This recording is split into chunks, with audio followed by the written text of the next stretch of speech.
Hello guys, আসসালামু আলাইকুম and welcome back to my channel. আশা করি তোমরা সবাই ভালো আছো। আল্লাহর রহমতে আমি আমার ফ্যামিলি প্রচুর ভালো আছি।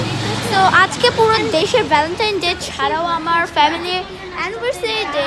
তো সেই উপলক্ষে আজকের ভিডিও। আজকে আমাদের ব্রেকফাস্টে ডাল, ভাত এবং ভাজি ছিল। তাছাড়াও আজকে আমাদের লাঞ্চে পোলাও, গরুর মাংস, মুরগির মাংস, ডিম, দই, সালাদ ইত্যাদি ছিল। এখন তোমরা দেখতে পাবে যে এখানে আমার কিছু নানি এবং আন্টিরা মিলে মাংস ধুচ্ছিল এবং তার পাশেই আমার একজন নানি ডিম ছিলছিল, যেহেতু আজকে আমাদের ডিম দিয়েও কারি তৈরি হবে, এবং আমার একজন আন্টি সালাদ তৈরি করছিল। তাছাড়াও যেহেতু আজকে আমার মায়ের অ্যানিভার্সারি, এই উপলক্ষে একটা পিকনিক করেছিল, যার কারণে আমাদের নানি বাড়ির বাসায় একটি সুন্দর করে ডেকোরেশন পাল দিয়ে করা হয়েছিল। তাছাড়াও এই বড় বলে এখানে গরুর মাংস রান্না করা হয়েছিল, আবার এই পাশেটাতে মুরগির মাংস এবং ডালও রান্না করা হচ্ছিল। এখানে আমার একজন নানি ডিমগুলোকে প্রথমে সিদ্ধ করে ছিলে তারপরে ওগুলোকে ভেজে নিয়েছে।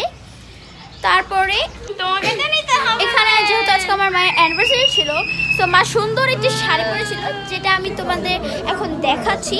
এবং আজকে আমার মায়ের যেহেতু অ্যানিভার্সারি ছিল, সে উপলক্ষে পিকনিকে আমার সকল খালামুনেরা এসেছিল। এখানে আমার ভাইও ছিল এবং আমার কিছু কাজিনসরাও ছিল, যা তোমরা দেখতে পাচ্ছ।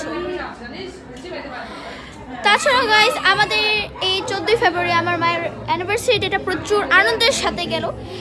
আমরা সবাই একসাথে প্রচুর আনন্দ করেছি। এই সময়গুলো প্রচুর মেমোরেবল হবে, প্রচুর মনে থাকবে, যেহেতু সববারই আর নানি বাড়িতে অ্যানিভার্সারি পালন করা হয় না, যেহেতু কিছু সময় রোজা বা কিছু সময় আসা হয় না। এবং তারপরে রাতে সাথে এই ডেকোরেশনটা করা ছিল, যার কথা আমি তোমাদেরকে বলছিলাম। আমরা ছোটরা খাওয়ার পরে তারপরে বড়রা খেতে গিয়েছিল। আর এখন আসলে মেইন পার্ট, মানে অ্যানিভার্সারি অনুসারে এখন মা কেক কাটবে। এখানে আমরা 2টা কেক অর্ডার দিয়েছিলাম, একটা চকলেট ফ্লেভার আর একটা ভ্যানিলা ফ্লেভার ছিল। এখানে আমরা সবাই একসাথে প্রচুর আনন্দ করেছি এবং এই প্রচুর মেমোরেবল একটি মুহূর্ত আমরা কাটিয়েছি। বাট এবারকার অ্যানিভার্সারিটা মা আমাদের বাবার সাথে কাটাতে পারেনি, যেহেতু আমার বাবার এবার চট্টগ্রামে পোস্টিং হয়ে গেছে বা এবার ভোটও ছিল। সো সেই সূত্রে বাবা এখানে আসতে পারেনি। বাবা থাকলে হয়তো বা আমাদের দিনটা আরও বেশি মেমোরেবল এবং আরও বেশি আনন্দতে কাটতো। বাট বাবা যেহেতু এবার আসতে পারেনি, তাই হয়তো বা সেভাবে আমরা কাটাতে পারিনি।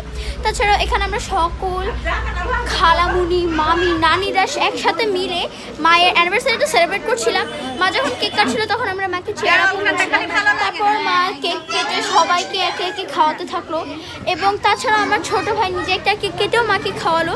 সো গাইস, আজকের ভিডিওটা এই পর্যন্তই। আল্লাহ হাফেজ, সবাই ভালো থাকবেন। আসসালামু আলাইকুম।